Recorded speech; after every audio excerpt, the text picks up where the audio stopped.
Sejam bem-vindos ao Nota 20, programa da Rádio Observador, em parceria com a Iniciativa Educação, programa onde a ciência fala com a educação.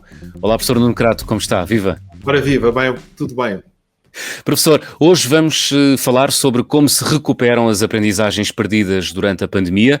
É a nossa convidada Susana Peralta, economista de políticas públicas e professora na nova ESBE.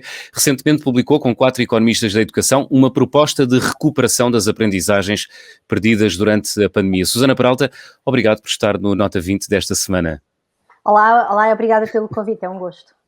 Susana, já vamos às propostas em concreto e que quantificou com os seus colegas académicos. Uhum. O que é que sabemos hoje sobre o impacto da pandemia? O que é que os alunos e o país perderam com as aulas à distância? Sim, nós temos estudos já de vários países, temos um corpo de conhecimento que se foi acumulando, aliás, logo ao longo do próprio ano de 2020 e que neste momento já é bastante sólido, de elevadas perdas de competências, concentrados sobretudo nos estudantes mais novos, mas também é para isso que temos mais informação, porque não há grandes estudos para aquilo que acontece aos estudantes mais velhos, e também é provável que para as pessoas, enfim, vamos dizer, a partir do 9º, 10º ano, não sabemos muito bem, mas que a tecnologia do online seja mais apropriada para essas faixas etárias. Mas, de facto, para aqueles estudantes mais novos, designadamente estudantes do ensino básico, temos já hoje em dia muita evidência acerca das perdas de aprendizagem em primeiro lugar, e em segundo lugar, portanto, quando comparados com alunos noutros anos letivos, no mesmo momento do ano letivo, estes alunos que foram sujeitos a estes momentos de paragem têm menos competências do que seria expectável, em primeiro lugar, e em segundo lugar, grandes assimetrias nessas competências e uma maior concentração de atrasos de aprendizagens nos alunos e alunas de meios socioeconómicos mais desfavorecidos. Portanto, estamos a falar de dados científicos. Diga, professor. Não, nós antes da pandemia tínhamos uma série de dados sobre as férias de verão, sobre as interrupções letivas, coisas que já discutimos aqui, e que são dados que mostram que este tipo de pausas forçadas compromete a aprendizagem dos alunos, portanto, os alunos sofrem com isso. Tínhamos também dados em termos comparativos no ensino presencial e o ensino à distância, mas sobretudo na universidade. Portanto, agora estamos a acumular dados e estão a surgir uma série de estudos sobre os jovens nestas épocas, nestas idades mais juvenis, mais tenras, e o impacto que isso tem. E até alguns estudos que o medem. Não é assim, Susana? Exato. Aliás, eu já citei isso num artigo que escrevi, e nós também citamos no nosso trabalho, quando fazemos a tal proposta de recuperação de aprendizagens.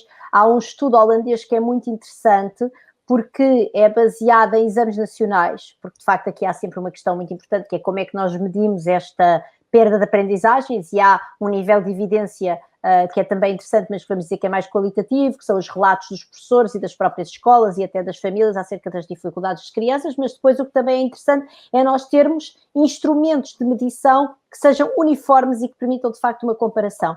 Ora, este artigo, que é feito com dados holandeses, embora por economistas da Universidade de Oxford, portanto, usa dados de exames nacionais, são cerca de 300 mil observações, portanto, de facto, estamos a falar de um poder estatístico bastante elevado, e o que é interessante é que há 2 momentos de avaliação nacional nos Países Baixos. E um deles ocorreu antes do período de confinamento, de encerramento de escolas do ano passado, e o outro ocorreu depois. E também aqui aproveitando o facto de, na Holanda, durante o ano 2020, as escolas encerraram apenas durante 8 semanas. E, portanto, de facto, não se perdeu o segundo momento de avaliação, e felizmente também as autoridades dos Países Baixos resolveram manter esse mesmo momento de avaliação, precisamente por ele ser importante, ou em todo o caso temos nós a sorte, nós que nos interessamos por estes temas, desse momento de avaliação nos permitir agora perceber de facto qual é o impacto da pandemia. Então, como é que isto se faz? Os autores deste estudo aplicam o chamado método das diferenças nas diferenças, ou seja, olham em primeiro lugar para a diferença em 2020, portanto isto é com os dados de 2020, no tal momento de avaliação no exame nacional que ocorre depois do confinamento, julgo eu em maio ou junho, e naquele que tinha ocorrido antes do confinamento. E aí temos quanto é que os alunos, enfim, melhoraram, porque em princípio ao longo do tempo os alunos melhoram, não é? Nas suas competências no momento depois com a diferença com o antes do confinamento. Agora, também pode ser que, como é que nós sabemos que isto é o normal, que aquilo que aconteceu em 2020 é o normal, ou de facto houve uma perda relativamente àquilo que teria sido normal num ano em que o ensino fosse presencial. E então aí o que os autores fazem é olham para os 3 anos anteriores, 2019, 18 e 17, e veem exatamente essa mesma diferença. E a ideia é que, havendo um salto menor em 2020 entre o momento pré e pós-confinamento, relativamente àquele que há nos anos anteriores, é a chamada diferença nas diferenças, não é? Porque estamos a calcular, em primeiro lugar, uma diferença e depois outra. Estamos a calcular a diferença no ano 2020, a diferença nos outros anos e depois qual é a diferença destas diferenças, e aí, de facto, estamos a calcular o impacto próprio à pandemia, próprio ao ensino à distância.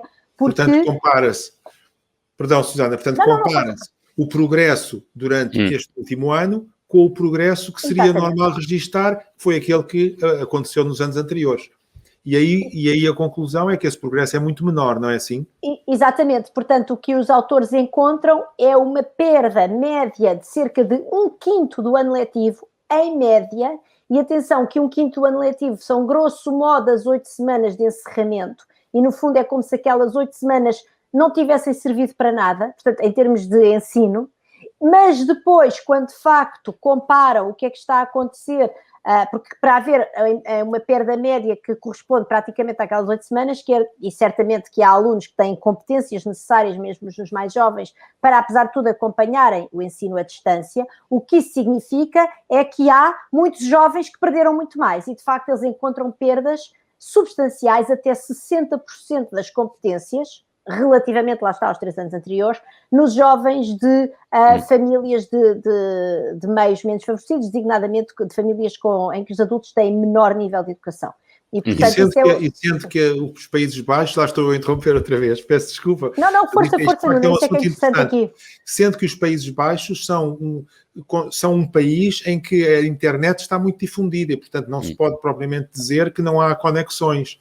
É um dos melhores países do mundo, não é? É um dos melhores países do mundo de ligação de banda larga, também, enfim, é um território relativamente pequeno e muito denso, não é? Portanto, é um território natural para este tipo de infraestruturas, chamadas infraestruturas de rede, serem eficientemente implementadas no território, além de ser, obviamente, um país dos mais ricos, com o rendimento per capita mais elevado, um dos que tem o rendimento per capita mais elevado da União Europeia, e, portanto, isso é muito interessante, porque isso chama precisamente a atenção para o seguinte facto: nós andamos aqui sempre muito concentrados nos recursos digitais, que são, obviamente, fundamentais. Nós estamos com o ensino à distância, ter uma boa internet é fundamental, e ter, obviamente, um equipamento, uma máquina para ligar à internet, um computador, um tablet, enfim. Mas não é só isso. O que mostra o caso holandês é que há, de facto, há recursos que são recursos intelectuais e emocionais das famílias que são determinantes e que, aliás, o que liga com aquilo que nós já sabíamos, não só dos anos anteriores em que não havia ensino à distância, portanto, nós sabemos que o ensino é muito desigual, mesmo quando ele só opera na sala de aula, precisamente por causa destes recursos intelectuais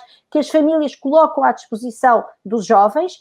E também com a tal evidência que o Nuno aludiu, e bem, que é toda a questão do custo das férias escolares, em que, de facto, mais uma vez, o que nós sabemos é que quando os jovens de meios menos favorecidos são aqueles que têm grandes perdas de competências ao longo das férias escolares, precisamente porque estão inseridos em meios que, por razões várias, não são suficientemente estimulantes das suas competências cognitivas e não cognitivas. Susana, já vamos ter a oportunidade de falar das férias escolares. Queria só deter-me aqui na comparação entre esse estudo ou esses dados científicos relativos à Holanda, ou Países Baixos, e comparando com a realidade portuguesa, sabendo nós que os Países Baixos são então um país que tem melhores condições de acesso à internet, portanto tem uma rede de internet melhor do que a portuguesa, ou tradicionalmente melhor do que a portuguesa, sabendo nós que são um país com rendimento per capita superior a Portugal e com menos índice de desigualdade, podemos dizer, ou é abusivo dizer, que nesse caso as consequências da pandemia nas crianças e nos jovens portugueses podem ser maiores do que aquelas que foram detectadas na Holanda? Eu queria só acrescentar já agora, João, mais um elemento, que é escolas em Portugal para o ensino básico encerraram o ano passado no dia 13 ou 15 de março e não voltaram a abrir. E na Alemanha, peço desculpa, nos Países Baixos, estamos a falar nos Países Baixos. Países Baixos é o nome oficial agora, estamos a falar de 8 semanas. Portanto, esse é outro aspecto que nos deve deixar preocupados relativamente ao impacto, e já estamos a falar só de 2020.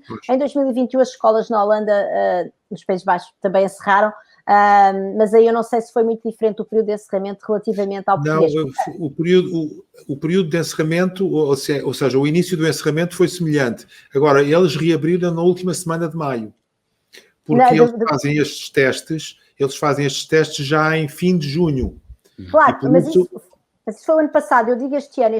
O ano passado, certamente, nós fechámos muito mais do que os Países Baixos, mas agora este ano, não sei muito bem não sei como é que comparam os dois períodos de encerramento, isso eu não sei. Pois, ainda não existem estudos sobre isso também. Eu não sei. Não é? Mas agora, este estudo já agora está disponível, não o estudo, mas está disponível um resumo do estudo, uma informação sobre o estudo no site da Iniciativa Educação. Há uma notícia que remete para este estudo e que explica mais ou menos, explica no essencial aquilo que ele conclui. Muito bem. Portanto, quem não vá ler o estudo original, ou seja, 90% das pessoas naturalmente não vão ler o estudo original, tem ali algo que solidifica tudo isto que nós estamos aqui a falar. Mas para responder à pergunta, João, sim, Susana. Seria um milagre, não é? Quer dizer, nesta coisa da educação. Vamos lá ver, a chamada tecnologia da formação das competências, eu peço desculpa por estar aqui a usar um termo de economias, mas a verdade é que o James Heckman é isso que usa, não é? A tecnologia da formação das competências é uma tecnologia que tem a ver com as neurociências e, portanto, tem a ver com a nossa constituição enquanto seres humanos, tem a ver com a própria... com o nosso cérebro, com a maneira como o nosso cérebro se forma. Para isso, quer dizer, as crianças portuguesas não são diferentes das holandesas, nem das norte-americanas, nem das belgas, nem das francesas, portanto... mas a minha pergunta ia mais no meio, ia mais no sentido do meio, envolvência, enfim... Além disso, exatamente, além disso, há vários efeitos que tornam o nosso sistema, vamos dizer, o nosso contexto, mais complicado, não só porque as escolas estiveram encerradas durante mais tempo, como nós temos uma das populações adultas menos educadas da Europa. Nós, no nosso retrato que fizemos das condições de vida das crianças, dizemos isso claramente, há apenas 20% das crianças até ao 9º ano que têm mães com ensino superior no ensino público em Portugal. Nós sabemos que o recurso, enfim, educativo das mães é o mais importante, mas de todas as maneiras é muito correlacionado com o dos pais, porque, enfim, as pessoas tendem a casar-se com pessoas razoavelmente semelhantes do ponto de vista socioeconómico. E, portanto, quer dizer, se alguma coisa nos deve, digamos, se nós tivéssemos que fazer o chamado educated guess, não é? Tentar procurar extrapolar daquilo que nós conhecemos dos outros países para aquilo que poderá ser a identificação das perdas de aprendizagem no contexto português, é difícil que ele não seja, pelo menos tão mau, não é? Mas temos muitas condições para ele vir a revelar-se pior, não só pelas condições materiais das famílias, Portugal é um país mais pobre, como pela qualidade dos meios, do acesso a meios digitais, designadamente da largura de banda na internet, enfim, vimos muitas notícias sobre isso, crianças em aldeias perdidas, etc., como pelo nível de educação das famílias, como pela duração do encerramento do ano letivo ao longo de 2020, estamos de facto a falar de uma série de fatores que só podem jogar em nosso desfavor. Infelizmente, para essas crianças. E temos que resolver este problema que nos caiu no colo de repente, e precisamente nesse sentido a Susana Peralta assina com 4 académicos várias propostas para nós, o país, recuperarmos e os nossos jovens recuperarem rapidamente a aprendizagem que perderam durante o ensino à distância, durante este contexto da pandemia. Prevê 2 medidas, essa proposta prevê 2 medidas, tutorias e escolas de verão. Vamos começar pelas tutorias. Quantos alunos poderiam ser abrangidos por esta iniciativa? Qual o custo e os benefícios deste programa? Sim. Então, as tutorias, há de facto muitíssimos estudos que mostram, aliás, saiu agora recentemente uma meta-análise do National Bureau of Economic Research que chama o efeito transformacional das tutorias. Já agora as tutorias são o quê? São, no fundo, explicações em pequenos grupos. Eu julgo que as pessoas que recorrem a explicações para ajudar as suas crianças no progresso escolar percebem exatamente o impacto que isso tem, porque é uma atenção individualizada. Nós inspirámos-nos no desenho de um académico, de um economista de educação inglês, que é o Simon Burgess, que fez uma proposta muito semelhante para o Reino Unido, e ele diz que, de facto, a evidência que mostra é que, de facto, as tutorias individuais, verdadeiramente individuais, são aquelas que têm um impacto muito elevado na progressão das competências das crianças, mas ele, enfim, diz que depois há vários estudos que mostram que até grupos pequenos, entre 4 e 6 crianças, são ainda bastante efetivos, e depois aqui é uma questão de custo-benefício, claro, porque quando nós pomos 6 crianças com o mesmo tutor, dividimos o custo por 6. Portanto, nós fazemos 2 propostas diferentes, uma para grupos de 3 crianças, que sai obviamente mais cara, porque o principal custo da tutoria são as horas especializadas do tutor, ou então em grupos de 5 crianças. 5 crianças foi o que foi proposto para o Reino Unido e o que foi proposto aqui para a vizinha Espanha, também por um grupo de economistas de educação, proposta que, aliás, acabou por ser parcialmente levada em conta no Orçamento de Estado para 2021 em Espanha. E, portanto, a ideia é, de facto, olhar para, portanto, pegar em grupos individualizados, em momentos do dia que nós sugerimos no nosso documento que sejam inseridos no próprio horário escolar, utilizando, enfim, estratégias diferentes de organização do tempo. Cada escola, as escolas têm sempre esses momentos em que as crianças estão a trabalhar por grupos diferentes, e, portanto, a ideia é, de facto, pegar nas crianças que estão com mais dificuldades e procurar, durante esses momentos que nós propomos, 3 vezes por semana, a momentos de 1 hora, mas, mais uma vez, nós depois calculamos um custo, enfim, fazemos umas estimativas e, portanto, calculamos um custo, pois aquilo é sempre adaptável, se houver menos horas sairá mais barato, mais horas do que isso também é complicado, porque, enfim, estes são crianças, não é? Claro, a ideia não é estar a descarregá-las de trabalho, mas, portanto, a ideia é que durante esses momentos as crianças trabalhem, de facto, nestes pequenos grupos de 3 ou 5 crianças, com um tutor, alguém especializado, que tem de receber formação, e já agora a nossa proposta inclui o custo dessa própria formação, e que, trabalhando em articulação, obviamente, com a escola, com a equipa pedagógica da escola e designadamente com o professor da criança, possam então ajudar essas crianças a recuperar aquelas aprendizagens que perderam ou que deviam ter adquirido ao longo destes períodos de encerramento das escolas em 2 anos letivos seguidos em Portugal, que não adquiriram. Estamos a caminhar largamente para o final do programa, Susana Peralta. Custos e benefícios das tutorias, rapidamente, porque ainda temos que falar da outra proposta que tem a ver com escolas de verão. Nós fazemos uns cálculos por isso do custo, não só do salário horário, e olhamos para as tabelas salariais dos professores e para o custo de formação, e depois usamos até um estudo que está também no Iniciativa Educação, no site do Iniciativa Educação, porque a OCDE lançou aqui há vários meses um trabalho acerca dos custos económicos do encerramento das escolas, mas depois os autores desse estudo fizeram os cálculos específicos para Portugal, que estão no site da Iniciativa Educação.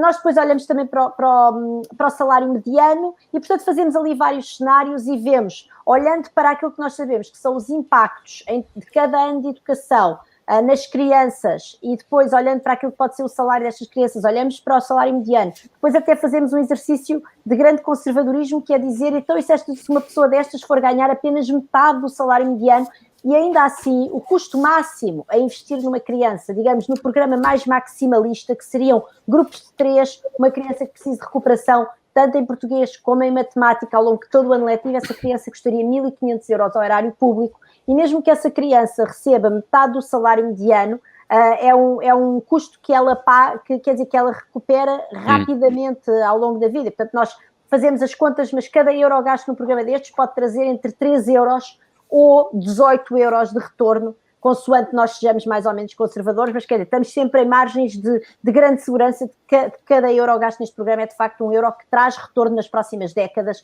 no capital humano destas crianças. Muito bem, aproveitando que temos 1 minuto e meio até ao final do programa, isto voa, está sempre a voar.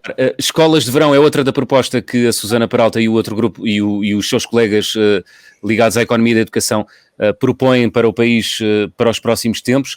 Rapidamente, em 20 segundos, o que é isto de escolas de verão? São escolas de verão, ou seja, são ATLs, no fundo, não é, em que as crianças têm momentos lúdicos, momentos desportivos muito importantes, porque as crianças também têm um enorme custo na sua saúde mental, no seu bem-estar psicológico ao longo destes 2 anos, e com tutorias lá metidas. Portanto, no fundo, é aproveitar o tal poder transformacional das tutorias e dizer que essas crianças, se forem acolhidas durante 4 semanas em estruturas, já agora, nós temos as férias de verão mais longas da União Europeia. Portanto, não há nada a perder se estas crianças puderem passar 4 semanas em momentos muito lúdicos, com muita componente de socialização e 3 ou 4 horas por semana de tutorias, já para poderem depois também entrar em setembro no ano letivo, com mais confiança nelas próprias e com mais conforto para os novos desafios que aí virão.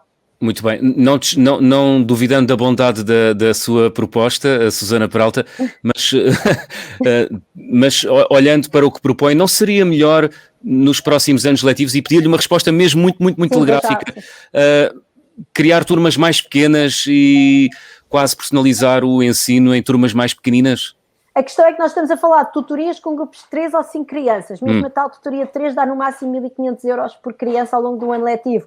É muito mais caro, quer dizer, vamos definir turmas pequenas, não é? 3 ou 5 crianças nunca serão, mas o quê? Turmas de 15 crianças, isso multiplica por 2 o custo do ensino superior. Portanto, nós assim estamos a falar de um aumento que é no máximo dos máximos no nosso cenário mais maximalista de 10% do orçamento atual da educação. Ora, se nós quisermos dividir as turmas por 2 e mesmo assim não temos grupos tão pequenos, embora também, enfim, depois são mais horas por dia, quer dizer, estamos a falar de multiplicar por 2, portanto portanto, também é uma questão de custo, não é? Isto nós sabemos que funciona. Há imensos milhares de estudos, centenas de estudos, que mostram que isto funciona e, portanto, se temos aqui uma medida que é custo-efetiva e que funciona, comecemos por aqui, por que não? Muito bem, Susana Peralta, muito obrigado por ter vindo à Nota 20 desta semana. Obrigado. Susana. Obrigadíssima pelo convite. Professor Nuno Crato, estamos mesmo no fim. Para concluir, diria e peço-lhe 3 notas breves. Com esta discussão sobre as tutorias, deixe-me dizer 2 ou 3 coisas. Primeiro, rapidamente, as tutorias são importantes, tutorias cognitivas, ou seja, ajudar os jovens a aprender. Neste sentido, uma coisa diferente são mentorias. Estamos a falar aqui de tutorias no sentido de incentivar a aprendizagem. E segunda questão, estas tutorias são particularmente eficazes para os jovens mais desfavorecidos. Portanto, o que existe internacionalmente e que me leva a achar muito bem a ideia das tutorias é o seguinte, é que isto é dirigido àqueles jovens que mais têm perdido e, portanto, não é de baixar o ensino para todos, de forma a que todos sejam nivelados por um mesmo patamar mais inferior, mas é levar os que têm mais dificuldades a atingir um nível superior. E isso parece-me muito interessante. E é uma coisa que existe no mundo. Nós fazemos isso, por exemplo, com o programa AZ com a leitura, a Iniciativa de Educação, e tem-se provado que é algo muito bom. Bom para os alunos. Claro. Deixe-me dizer-lhe uma coisa que eu achei extremamente interessante neste estudo sobre a Holanda, é que eles acabam dizendo o seguinte: build back better, ou seja, quando regressarmos vamos ter que fazer melhor, vamos ter que acelerar e aumentar a qualidade da educação. E isso é fundamental e é mesmo aquilo que nos deve mover agora, em minha opinião, é voltar e aumentar a qualidade da educação e dar particular atenção aos mais desfavorecidos para que eles todos para que todos os estudantes atinjam um nível muito aceitável. Muito bem, na próxima semana vamos... Vicioso, sim. Na próxima semana vamos relacionar o tema da educação com a pobreza. Será nosso convidado o professor Fernando Diogo, autor do estudo Pobreza em Portugal, Trajetos e Cotidianos, promovido pela Fundação Francisco Manuel dos Santos. Daqui a segundos já pode responder à pergunta que colocamos no Twitter, é a seguinte: o percurso escolar é um fator decisivo para a situação de pobreza dos portugueses? Sim ou não? Professor Nuno Crato, até para a semana. Até para a semana.